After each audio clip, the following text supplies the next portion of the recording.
having the Aboriginal Languages Trust here to be able to aid communities in what it is that they're doing to reawaken and grow and nurture their languages for their communities in a way that community want it to happen. It's not a government thing, it's really about you tell us what your community's needs are and how we can back in behind you to make it possible for you to get language thriving again.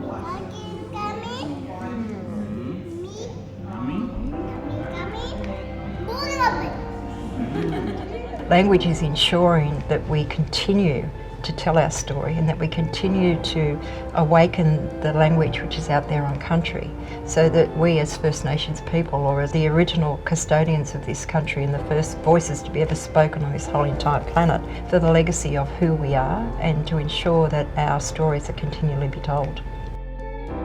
And ensuring that not only those that are teaching language but those that work on country can use language again and connect themselves in a spiritual way back to our country. The centrality of language to identity and connection to country, which gives people a much more holistic sense of themselves, and people who are proud of their heritage have much better social outcomes. They feel better about themselves, they're healthier, and you see the pride that people have in their community and the pride they have in their country.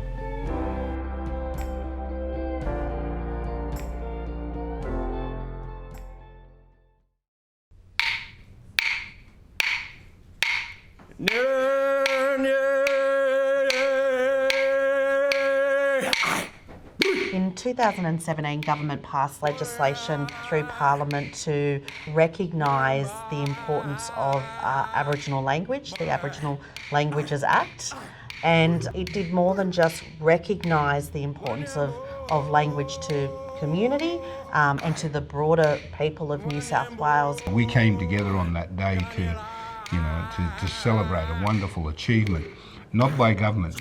Government were simply carrying out the wishes of the people, but to celebrate the hard work, the long haul of all those great language champions that we've had in our past, to set a foundation, I think, going forward. Aboriginal community, the languages belong to them. They don't need a bit of legislation to tell them it's their language or to confer rights on them about their language. When they belong to us and they don't belong to anyone else, and we can freely exercise them any way we please, regardless of any laws. What's important about the Aboriginal Languages Act is that the preamble recognises the role that government had in interfering with them, and understanding that government has a role to play in ensuring that Indigenous languages are revitalised and strengthened in light of that history. Under the Aboriginal Languages Act, it does three things. So it acknowledges the importance of Aboriginal language. It establishes an Aboriginal Languages Trust, which is governed by an Aboriginal-led board to provide a focused, coordinated and sustained effort in relation to Aboriginal languages growth in New South Wales at a local, regional and state level. And the third thing it does, it calls for the creation of a 5-year strategic plan to deal with what is it that we're going to be doing to support communities to revitalise languages. For us, the Trust has a role to champion within government and get the resources it needs to help our mob get us back to a stage where we were before government intervention occurred, before protectionism occurred. In the short term, the Trust will really play a role in representing language groups, not only within government, but that broader language space. The Trust can be that steady support. So if language groups have advanced, then the Trust may not play a big role. But those that aren't, or just kicking off their journey, the Language Trust should be there to support them to progress, so they don't have to necessarily go through the same journey that we went through. Through teaching methods, through resourcing, through connection with other neighbouring languages and different languages across the state, through gatherings, big large gatherings and also regional gatherings.